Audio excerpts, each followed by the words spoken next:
Spider-Man Brand New Day came out today, so I got to go and see it. We went to the 11 o'clock showing at our local theatre and I liked it. I think it was good. It's about 2 hours long. Picks up a few years after Spider-Man No Way Home, where, if we remember correctly, Peter Parker got Doctor Strange to erase all memory of him from the world, basically.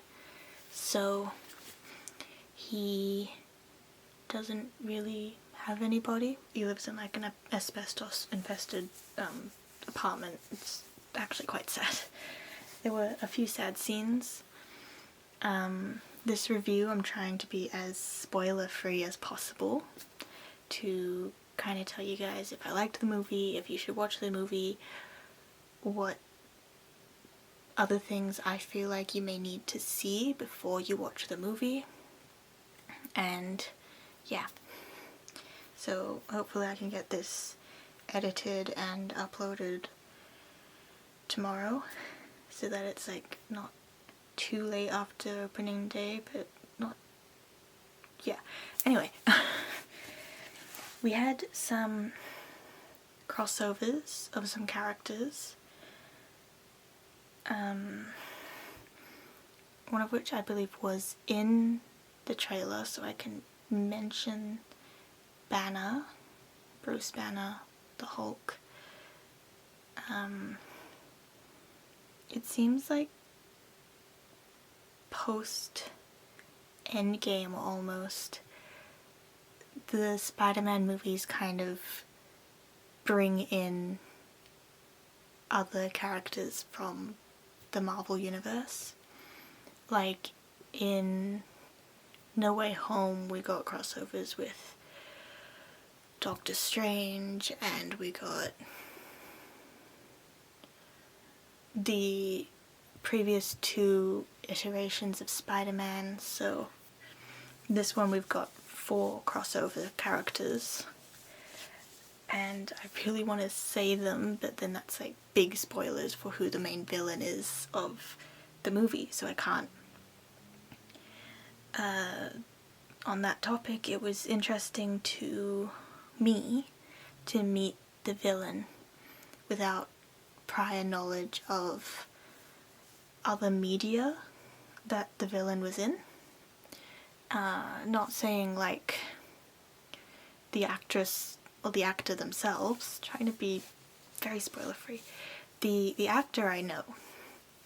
It's the character that the actor is playing that I don't really know, apart from a few rumours here and there and some opinions that classmates had said many years ago. So it was interesting. The kind of like pseudo-climax of the movie reminded me of Spider-Man 3, when Peter Parker got so overwhelmed by all these emotions and heartache and things that he temporarily lost his powers. This movie takes that and twists it in a slightly different way. Not a bad way, just different, if that makes sense. So there was this frequent mention of this term VMAX throughout the movie. It was something that the villain was looking for, and for most of the movie I started thinking maybe it's got something to do with like Wanda Maximoff and things, because like, I know she got crushed at the end of Multiverse of Madness, spoilers by the way, but I have this hope that she's not dead, you know? So I started thinking maybe it's a code name for something to do with Wanda, but I was proven wrong. And actually the reason behind the use of the phrase for VMAX is actually quite sad. So that's great. I love when that happens. I don't know if you know much about me or my appreciation of the Marvel Cinematic Universe, but I tend to gravitate toward the tragic characters. The characters like Bucky Barnes or Loki, Wanda, who else do I like? Yeah, those are like the main ones, I think. So, learning about this villain backstory, at first you hate the villain. The villain's like, you're terrible, you're doing this stuff, it's horrible. And then you hear more, and you start to think, oh, okay then. And then you sympathize, and then I could be angry at the character that I was originally not trusting anyway, so I'm pretty happy for that. I enjoyed some of the concepts and meeting some of the characters. I really liked this concept of jumping or astral projection that happens in this. That's like the main way that the villain moves, and I really hope like the hardcore Marvel fans don't yell at me for this because it might be a spoiler. I don't know. But this concept of like possession, astral projection stuff, it's fascinating to me to see how that works, because in my mind you would think, oh, it works on people who are psychologically weaker because then they're not strong enough to push back.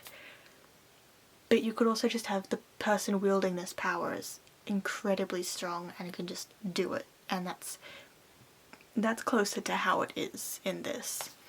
Character really did kind of remind me of like Wanda Maximoff and how much of a prodigy she was, being so powerful that she could destroy all of Ultron's like army when she found out her brother was dead, sort of thing, you know? So this villain was very much reminding me of Wanda in that way, and it made me very happy to see and remember.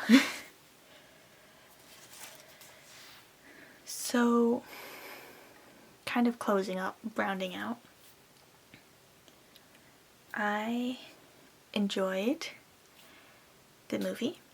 9 out of 10 I'll give it. There were maybe some slight problems that I won't get into. I might do a further analysis of this later once people have seen the movie. I don't know. But I did enjoy the little subplot of Ned and MJ remembering Peter through the course of the movie.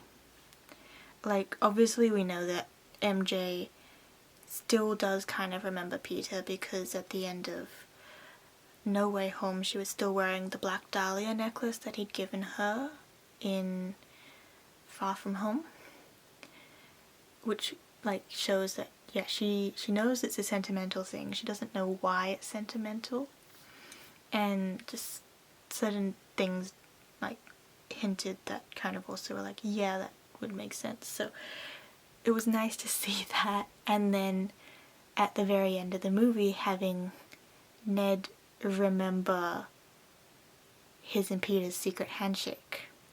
And also there was a moment that he had the Chewbacca Lego figure in his room, which is also like, hey, that from that. So you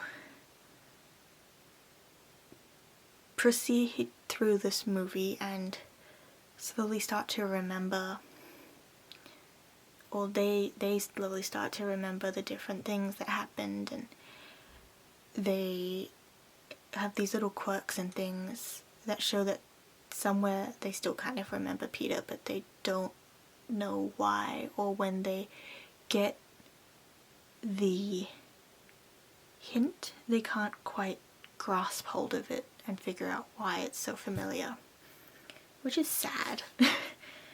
But it happens.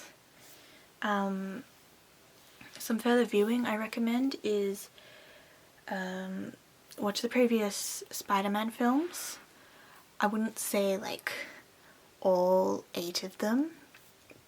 You don't technically need to watch the Andrew Garfield and Tobey Maguire movies, but definitely the Tom Holland ones.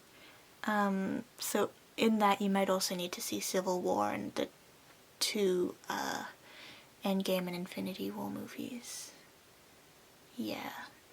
Then also watching Black Widow and Thunderbolts and Punisher, the series, I think it was.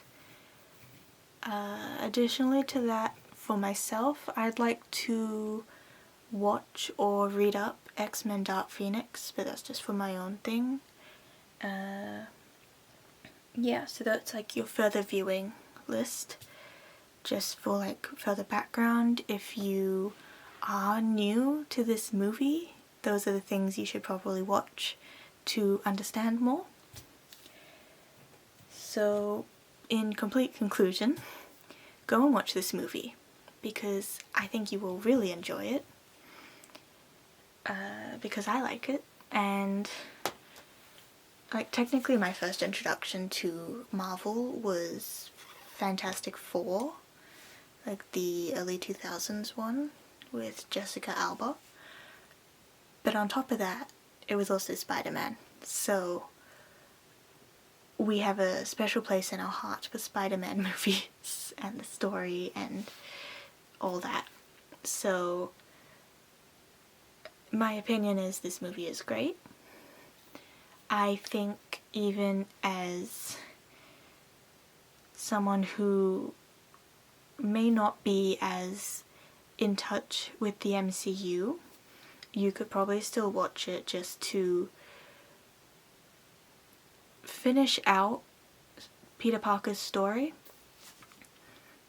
You could also, watch it as a hardcore Marvel fan and probably still enjoy it and find things that I may not have noticed. I haven't watched a Marvel movie in a couple years, I think. No, that's still a lie. I watched Thunderbolts.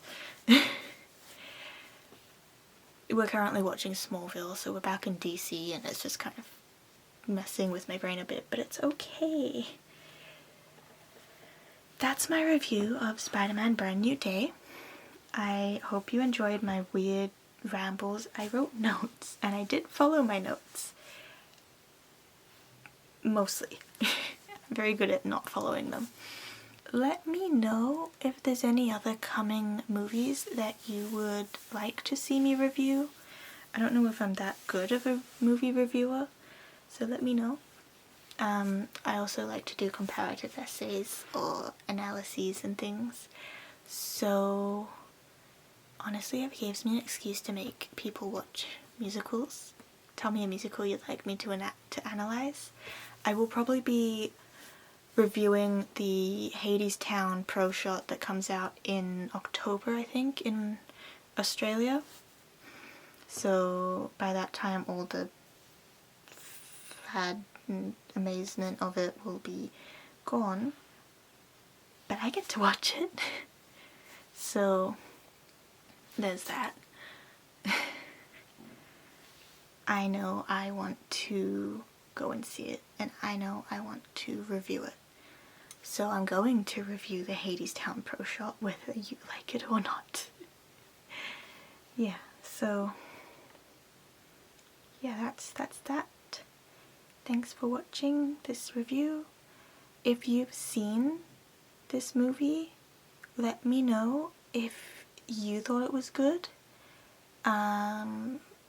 Let me know if my opinions were wrong, without giving any spoilers to other viewers who may go read in the comments. Let me know your thoughts on the movie, because I'd like to know. I'd like to hear from you guys. So thanks again, and I'll see you next week.